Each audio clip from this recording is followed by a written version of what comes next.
하이델베르그 교리문답 가운데 주기도문 세 번째 강구, 주의 뜻이 이루어지이다 라는 내용으로 함께 말씀을 나누고자 합니다. 요즘 참 세상이 시끄럽습니다. 앞에서 기도한 것 같이 금년에 총선이 있다 보니까 언론상에서 굉장히 뉴스가 되는 것을 봅니다. 근데 우리나라만 그런 것이 아니죠. 미국도 그렇습니다. 한창 대선을 치르기 전에 각 정당 대표를 뽑느라고 분주하며 시끄럽습니다. 이렇듯 세계의 정세만이 아니라, 국가의 정세만이 아니라 이제 각 가정마다도 새해 계획을 이루기 위해 여러 일들을 치르고 있습니다. 교회도 분주하더군요. 예전에 행하였던 교회 집회, 연합 집회도 다시 열고 계획하고 있는 각 교회들입니다. 우리 성도님들은 어떻게 보내시고 계십니까? 자녀들은 이제 새로운 환경, 새로운 마음으로 직장이나 학업을 시작합니다. 이렇듯 올해 3월은 더욱 딴 때보다도 분주한 것 같습니다. 새로운 일을 시작하면서 계획대로 진행되지 않아 당황스러울 때도 있습니다.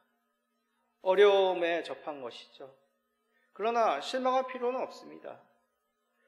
계획을 약간 수정하여서 진행하면 되기 때문이죠. 오히려 어려움을 통해 긍정적인 면도 있습니다. 내가 왜 이런 일을 하는지 다시 한번 마음을 새길 수 있는 것이죠. 문제가 발생했다는 것이 중요한 것이 아닙니다. 누구나가 살면서 어려운 점, 나에게 힘든 문제를 만납니다. 중요한 것은 그 어려운 점을 어떻게 해결하느냐, 그것이 중요한 것이죠. 다음에 비슷한 문제가 발생할 때 좀 더 좋은 방향으로 문제를 풀어갈 수 있습니다. 그러기에 우리가 심각하게 고민할 것, 왜 이 일을 하는지, 그것에 대한 궁극적인 이유를 찾아야 됩니다. 내가 왜 살아야 되는지, 내가 왜 공부해야 되는지, 내가 왜 이런 어려움을 참아내야 되는지 분명한 이유가 있어야 되는 것이죠. 그냥 살기 위해 산다고 하면 무의미한 시간을 낭비할 수밖에 없습니다. 왜 이 방향으로 나가는지를, 목표를 세워야 되는 것이죠.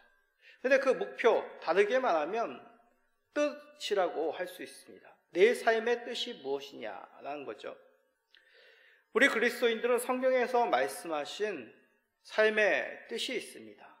우리가 이 땅에서 생명을 가질 뜻, 나의 삶을 살아갈 뜻이 개인 각자에게 있습니다. 바로 주님의 뜻입니다. 우리는 하나님의 자녀로 하나님의 뜻 가운데 살아가야 됩니다.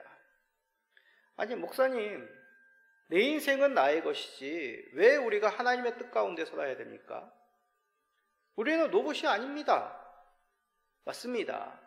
우리는 로봇이 아니라 거룩한 하나님의 형상을 입은 이 땅에서 무엇과도 비교할 수 없고 유일한 하나님의 형상입니다. 하나님은 우리에게 자유의지를 주셨습니다. 그런데도 우리는 하나님의 뜻 가운데 살아야 되는 것이죠. 하나님의 뜻이 이 땅에 이루어지기를 소망해야 됩니다. 자, 그러기에 우리는 이것이 무슨 의미인지를 살펴봐야 되겠죠. 이 내용 바로 알면 우리는 무작정 살아가는 인생이 아니라 이 땅 가운데 의미 있는 인생, 행복한 인생을 살 수가 있습니다. 오늘 말씀을 통해 우리 성도님들, 특히 하나님의 자녀들, 무엇과도 바꿀 수 없는 가치 있는 삶을 살아가시는 성도님들이 되시기를 간절히 기도합니다. 자, 먼저 오늘 읽은 주기도문 중 세 번째 강구에 대한 내용을 읽어봅시다. 마태복음 6장 10절이죠. 시작. 뜻이 하늘에서 이루어진 것 같이 땅에서도 이루어지이다. 자, 여기서 말하는 뜻, 하나님 아버지의 뜻이죠. 그러면 뜻의 사전적인 의미는 무엇입니까? 결정한 일, 목적, 경향, 의지라는 사전적인 의미가 있습니다. 자, 이런 것이죠. 이렇게 그림을 그린 이 화가의 뜻을 나는 이 그림 봐도 모르겠어. 그럴 때 그 화가의 뜻이 무슨 의미입니까? 화가가 이 그림을 통해서 나타내고자 하는 의미, 목적, 그것이 뭐냐는 얘기죠. 그러기에 하나님 아버지의 뜻이라면 하나님께서 이루고자 하시는 이유, 하나님께서 나타내고자 하시는 그 목적이라 할 수 있습니다. 그런데 이 주기도문 내용 가운데 하나님의 뜻이 하늘에서 이루어진 것 같이라고 얘기합니다. 하늘에서 먼저 하나님의 뜻이 이루어졌다라고 얘기합니다. 자, 하늘. 이제 이 하늘의 성경적인 의미를 설명 안 해도 다 아시겠죠? 하나님이 계신 곳. 우리가 살고 있는 이 불완전한 땅, 죄 많은 땅, 그것과는 반대되는 개념입니다. 하나님의 통치가 온전히 이루어진 하나님의 영광이 가득한 나라. 어떠한 흠이나 티나 더러운 것이 없는 하나님의 온전하심이 거하는 그곳이 바로 성경에서 얘기하는 하늘이라는 의미입니다. 자, 이런 하늘의 의미, 주기도문에서 여러 번 언급했습니다. 우리가 살펴본 내용을 다시 한번 생각해 보십시오. 하늘에 계신 우리 아버지, 나라가 임하시오며, 그 내용 가운데 하늘이라는 의미를 다시 한번 생각해 보십시오. 하늘에 계신 우리 아버지, 하늘에서 인생을 굽어 살피십니다. 다스리고 계시다는 것이죠. 하나님 나라, 하늘의 그 하나님 나라는 하나님의 공의가 온전히 실현되는 나라입니다. 그러한 나라가 이 땅 가운데도 세워가기를 의인은 소망하며 살아가고 있는 것이죠. 그런데 세 번째 강구에서도 하나님이 계신 그 하늘에서 이루어진 뜻에 대해서 강구하라라고 말씀하고 있습니다. 이렇게 주기도문 내용은 떨어져 있는 것이 아니라 이어져 있다는 것을 우리가 보게 됩니다. 하늘에 하나님이 계시고 하나님께서 그 나라를 다스리고 이 땅 가운데 그 나라를 세워가기를 우리는 소망해야 됩니다. 하나님이 세우신 그 하늘나라, 온전하게 하나님의 뜻이 이루어지는 나라라고 하였습니다. 하늘에서도 그 하나님의 뜻이 이루어진다는 얘기죠. 그 얘기는 뭡니까? 하늘에 하나님의 뜻이 부족하거나 하나님의 뜻이 미치지 않는 부분이 없다라는 것입니다. 천사들도 하나님께 순복하며 부지런히 하나님의 뜻을 이루기 위하여 동분서주하고 있습니다. 우리는 이러한 내용에 그런가 보다 하나님의 뜻은 하나님이시니까 알아서 잘 하시겠지라고 생각할 수 있지만 이 내용이 중요합니다. 자, 왜 중요한지 설명하겠습니다. 성도님들은 혹시 이 땅에서 인류의 과거 역사나 현재 지금의 세계의 나라 가운데서 그 나라를 다스리는 지도자의 뜻이 온전하게 이루어진 나라가 있었거나 지금 그러한 나라가 있습니까? 온전하다는 뜻은 100% 그 지도자의 뜻이 그 국가의 이념이 미치지 않는 곳이 없는 그런 나라가 있었습니까? 왕정이나 민주주의는 말할 것도 없고 공포의 전제 정치, 공산 정치 속에서도 그런 나라는 없었습니다. 아주 일부라도 국가 이념, 통치자의 뜻과 다른 방향으로 생각하고 살아가는 사람이 있기 마련이죠. 그렇게 되면 통치 이념이 옳으냐 그르냐에 떠나서 하나로 온전히 그 나라가 다스려지지 못합니다. 갈등이 생기다 보면 서로 간에 분란이 생기게 되고 그 분란을 민주적인 방법으로 해결하는 그런 정치제도도 있었지만 강압적으로 총과 칼로 공포의 정치로 그러한 이념을 통치자의 생각을 국민들에게 주입시켰던 그런 암울한 흑암의 역사도 있었습니다. 소란케 되는 것이죠. 지도자의 신뢰가 낮아지고 이 땅의 나라, 통치자 그 모든 것들의 한계를 절감하게 됩니다. 그런데 하나님의 뜻은 하늘나라에서는 그렇지 않다는 얘기죠. 하늘에서 하나님의 뜻에 온전히 순종할 수밖에 없습니다. 그런데 역사 가운데 하나님의 뜻에 그 하늘에서 반기를 든 존재가 있습니다. 무엇이죠? 사단입니다. 그래서 이 사단은 하늘에서 쫓겨났다라고 얘기하죠. 자, 요한계시록 12장 8절, 9절 한번 읽어봅시다. 하늘에 전쟁이 있으니 미가엘과 그의 사자들이 용과 더불어 싸울세. 용과 그의 사자들도 싸우니 이기지 못하여 다시 하늘에서 그들이 있는 곳을 얻지 못한지라. 그래서 용이라고 해가지고 진짜 날개 달린 우리 반지의 장에서 보던 그런 용을 생각할 필요 없고요. 사단의 그런 상징적인 존재가 요한계시록에서 용으로 그려진 것입니다. 근데 그 용이, 사단이 어떻게 됐다고요? 하나님의 사자들과 싸워 그 하늘에서 이기지 못하여 하늘에 있을 곳이 없다. 그럼 어디 갔습니까? 땅에 떨어진 것이죠. 사단은 하나님의 뜻에 벗어나 혼란과 다툼을 그 하늘에서 일으키려고 했습니다. 그래서 땅으로 떨어진 것이죠. 이 땅의 나라도 혼란과 다툼이 있다면 좋은 것이 아니지 않습니까? 백성들의 삶은 어려워지고 생명의 안전도 흔들리게 됩니다. 사단은 그러하기 때문에 하늘에서 쫓겨날 수밖에 없는 것이죠. 무엇도 하나님의 온전한 뜻을 망칠 수가 없습니다. 흔들 수가 없습니다. 하나님의 뜻이 온전히 이루어지는 그 하늘나라, 우리가 경험해보지 못한, 인류의 역사 속에서 맛보지 못한 그 평안과 영광이 분명히 하늘에 하나님이 다스리는 그 나라에 있음을 우리는 하늘나라를 통하여 보게 되는 것이죠. 우리가 하나님의 아버지의 뜻이 하늘에서 이루어지고 있음을 기도하며 고백할 때 다시 한번 우리는 깨닫고 소망이 생기게 되는 것입니다. 이것은 불가능한 것이 아니구나. 거짓이 없는 그 온전한 하나님의 뜻이 이루어지는 그 나라가 분명하게 있구나. 주의 백성 그 참 평안과 행복을 누릴 수 있는 그러한 때, 그러한 나라가 분명히 있구나라는 것을 우리는 이 주기도문 속에서 깨닫게 되는 것이죠. 우리가 주기도문을 통하여 하나님이 다스리는 그 온전한 평화, 그 온전한 만족, 참된 행복을 소망하시며 하나님 뜻만이 참되며 믿을 만한 것임을 잊지 않으시는 우리 성도님 되시기를 간절히 간구드립니다. 자, 그러면 성도님들 중에는 이런 생각을 하시는 분들도 있을 수 있습니다. 하늘에서는 하나님의 뜻이 흠이 없게 완벽하게 이루어진다고요?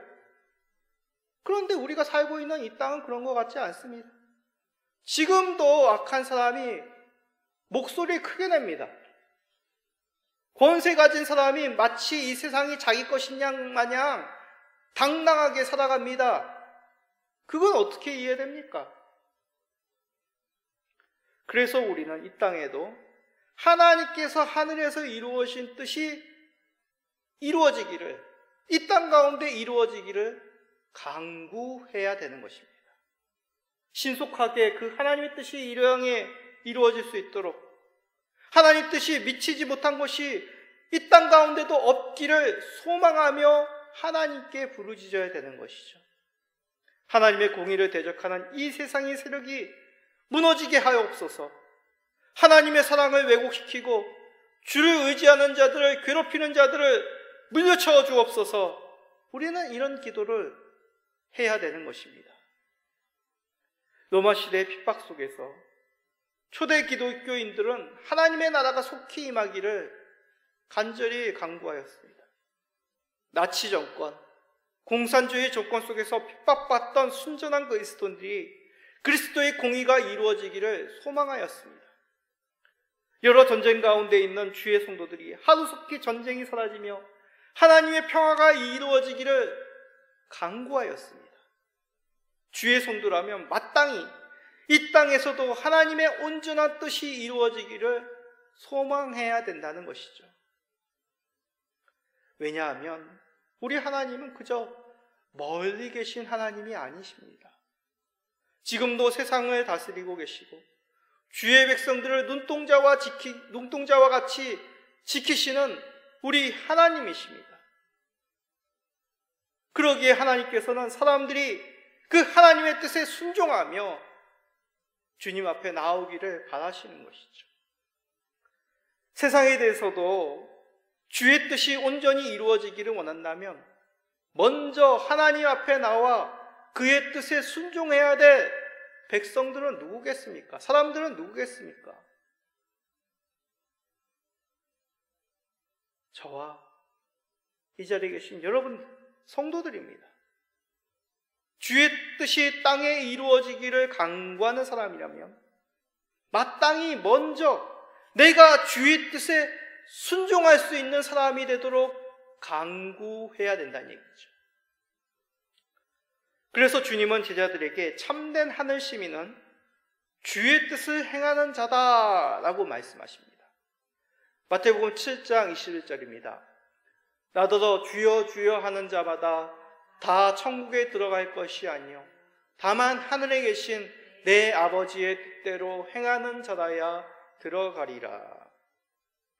하늘은 하나님의 뜻이 실현되는 주의 나라고 하였사옵니다. 그렇다면 그곳에 들어가는 주의 자는요, 당연히 하나님 아버지의 뜻에 순종하는 삶을 사는 자들이란 것 충분히 우리가 이해되고 믿을 수밖에 없습니다.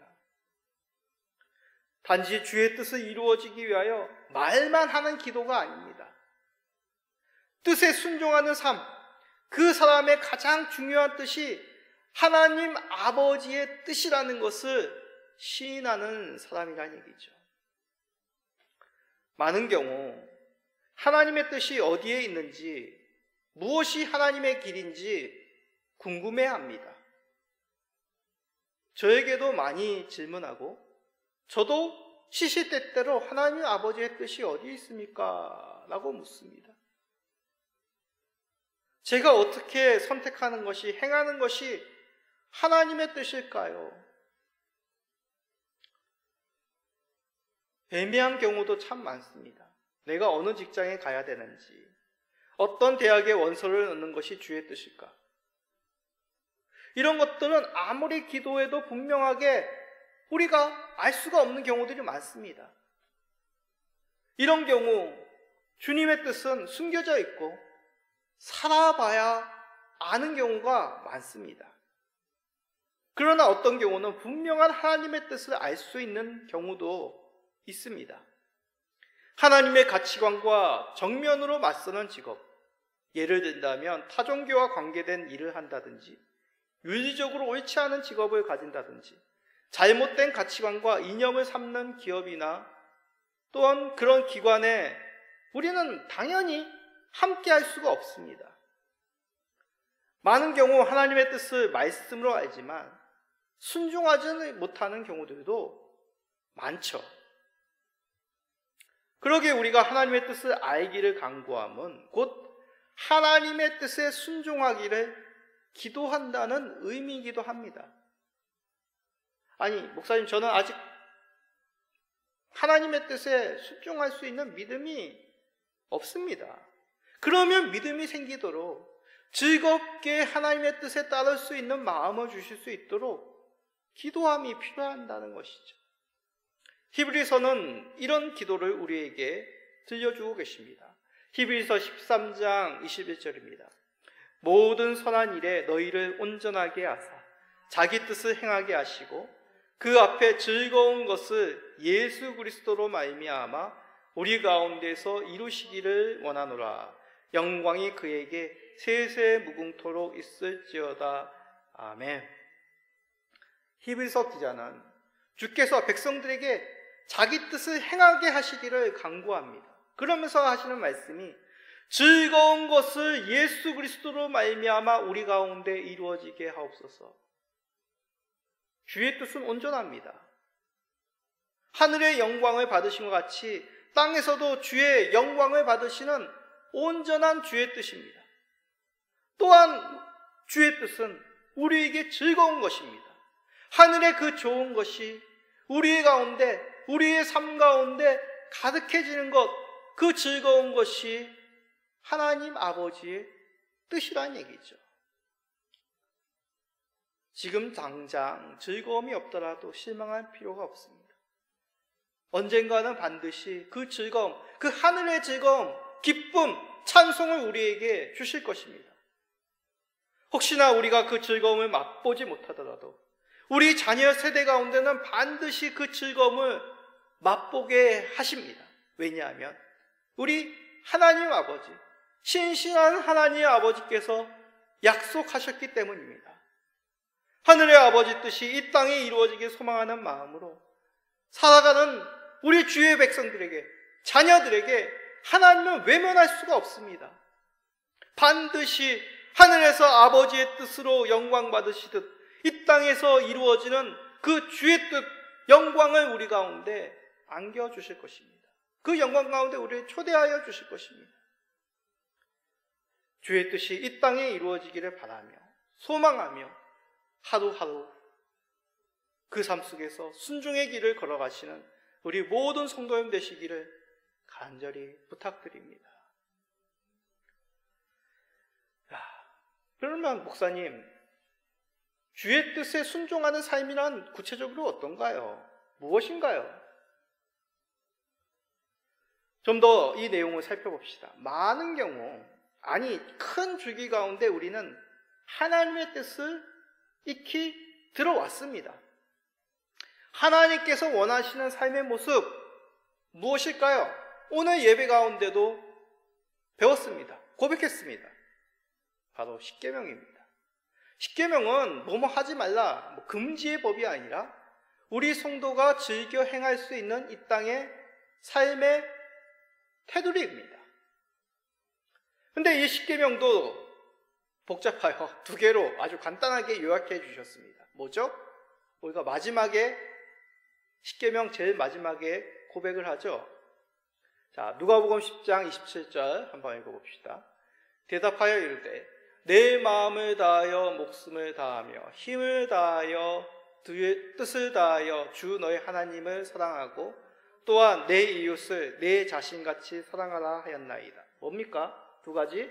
하나님 사랑, 이웃 사랑입니다.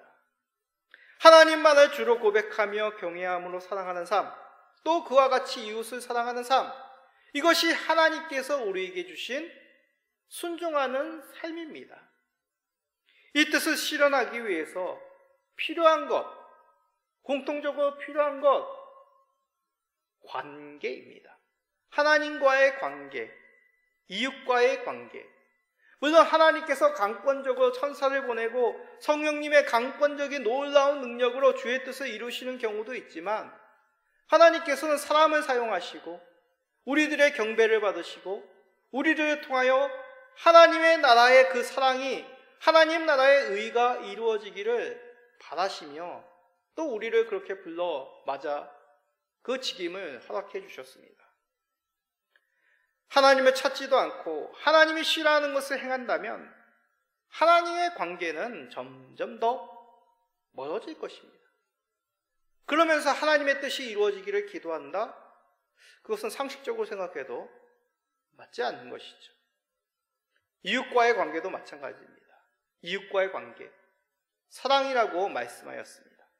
사랑에 관한 그 유명한 말씀 고린도전서 13장 4절 7절을 읽어봅시다.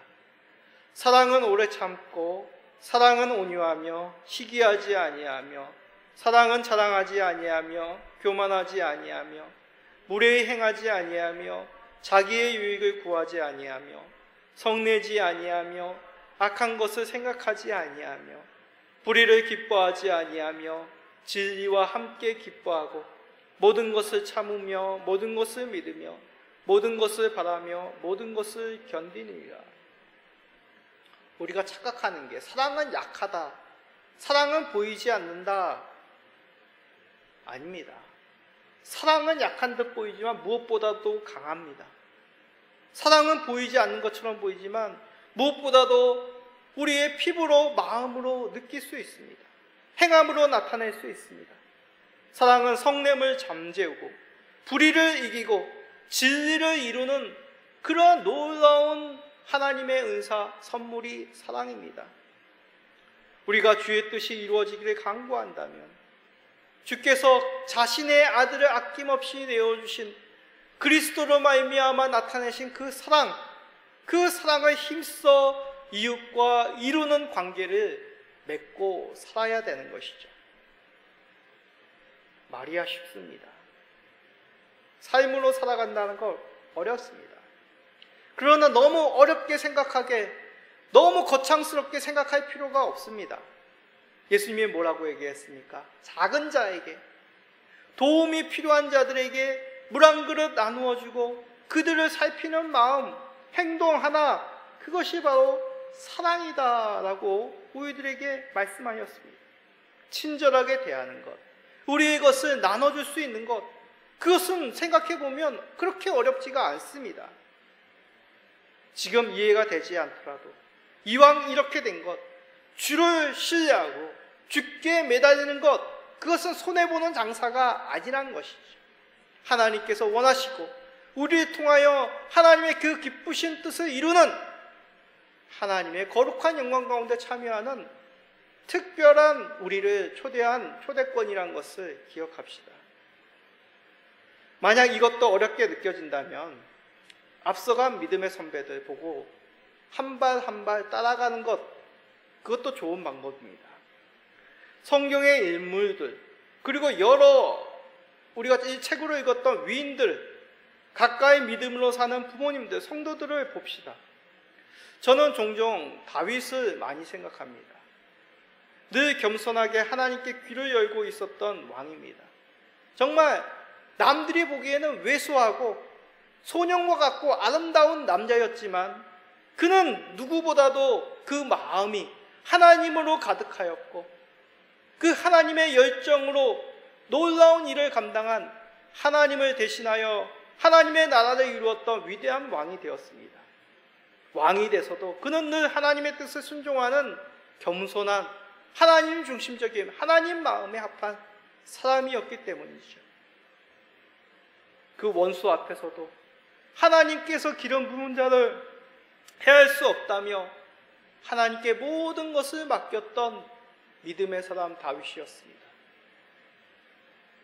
여러분들이 살아가기를 힘들 때, 길을 잃었을 때 우리 삶에 가까운 믿음의 사람들을 한번 찾아보십시오. 그리고 그들이 흘렸던 눈물, 땀방울, 하나님께 간절히 부르짖었던 기도를 나의 것으로 삼아 보십시오. 그들이 하나님을 사랑하고 이웃을 사랑하는 그 힘쓴 삶, 내 삶이 되기를 소망해 보십시오. 그럴 때 우리는 하나님의 뜻이 하늘에서 이루어진 것 같이 나를 통해서, 나의 관계를 통해서 이루어 나간 것을 목격하고 느끼며 또한 이루시는 주의 거룩한 백성이 되실 것입니다. 우리는 매일매일 이 세상에서 악전고투하며 살아갑니다. 오늘의 평안이 내일에 보장된다고 장담할 수 없는 그런 불안한 삶을 매일매일 이 땅 가운데 살아갈 수밖에 없습니다. 우리는 하늘의 본향을 둔 나그네이기 때문이죠. 그러나 우리가 그러한 고단한 삶 속에서 낙심하지 말 것은 하나님의 뜻이 하늘에서 이루어지듯 이 땅에 이루시기 위해서 하나님은 지금도 쉬지 않고 계시다는 것을 우리는 바라보고 있기 때문입니다. 능력의 하나님이 일하시는데 어찌 그 하나님의 뜻이 이 땅 가운데서 사라질 수가 있겠습니까? 기도는 하나님의 교제라고 하였죠. 우리가 주의 뜻을 간구함으로 그 하나님의 열심, 그 하나님의 열정, 그 하나님의 뜻을 우리는 이 땅 가운데서도 맛볼 수가 있는 것입니다. 하나님의 뜻이 이 땅에서도 하늘에서와 같이 이루어지기를 소망하심으로 하늘의 평안, 그 하늘의 기쁨을 매일매일 누리시는 우리 성도님들, 우리 사랑하는 자녀들이 되시기를 예수 그리스도의 이름으로 축복합니다. 아멘.